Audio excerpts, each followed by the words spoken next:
What's going on, guys? Averett13 here. I have been wanting to make this video for quite some time now, but I was missing a pretty important piece to the puzzle, and that was this guy right here. So this video is not going to be a review. It is going to be more of a size comparison between these two particular models here, and also kind of a brief explanation of Chaves knives and their naming system that they use, because it can be a little confusing, or at least it was confusing for me whenever I first started really looking at them and their different offerings. Real quick, what we've got here today are the Chaves Ultramar Redencion 229 and the Chaves Ultramar Redencion Street. Now, that's a mouthful, right? That's a lot to say. So from here on out, I'm going to refer to these as the street. No, I'm sorry. There I go. The 229 and the street. Forgive me. And actually, this is a good point to get into the naming system, really, because what Chaves does is they've kind of got like a four-step approach.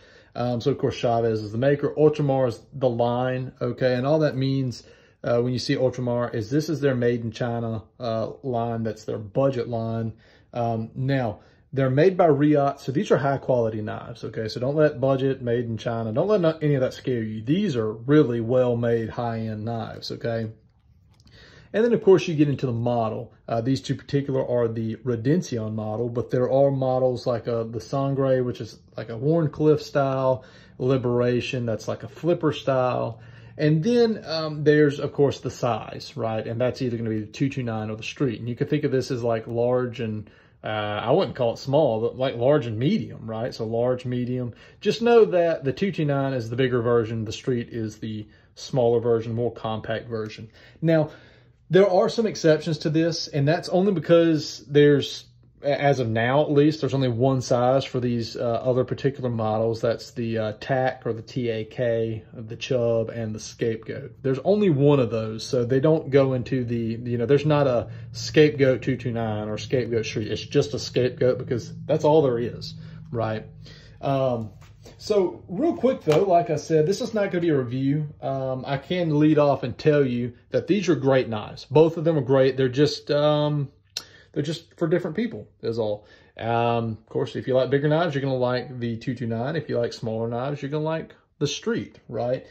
So I'll go over to some of the dimensions for you, and just kind of put the information out there so that you can make a decision about which one might work best for you. So the 229 here has a overall length of 8.22 inches compared to the street, which has an overall length of 7.5 inches, okay?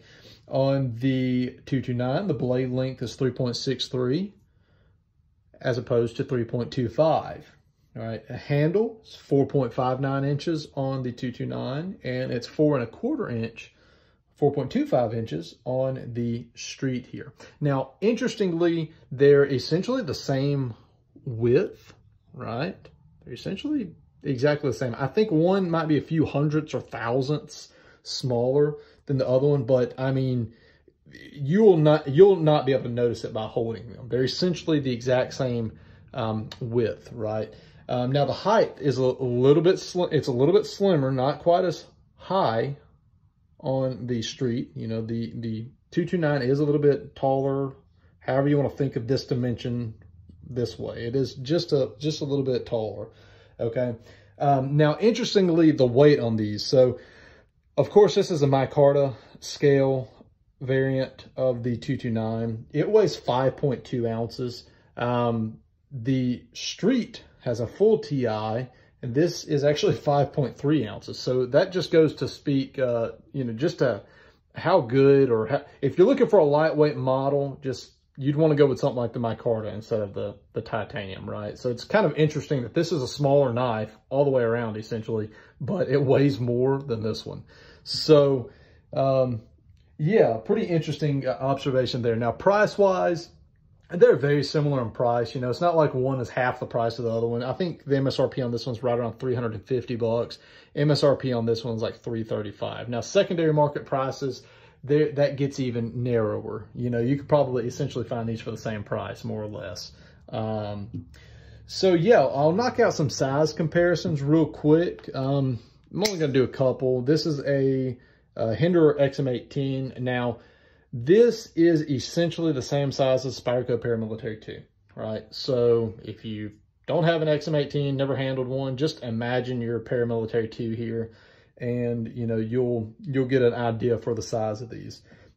This over here is a Berg Iron Wolf. Now, this is a big knife, right? So it's bigger than both, of course, but just wanted to throw that one out there too. Yeah, so that's it, guys. I've got a, like I said, size large hand, and both of these do work for me. They're both perfectly fine. It's just a matter of which size kind of fits your needs better. For me personally, I tend to like knives that are a little bit bigger, you know, like the Paramilitary 2 or the XM18. So I like the 229 just a hair more than the Street. But they're both good knives, right? They're both good knives. You'd be well suited with either one of them. And, you know, it's like I said, this is a video I've been wanting to do for a while, because without any other size reference, and if you don't understand the naming kind of system that Chaves has going on, you won't be able to tell the difference, right? I mean, you will not be able to tell a difference, right? They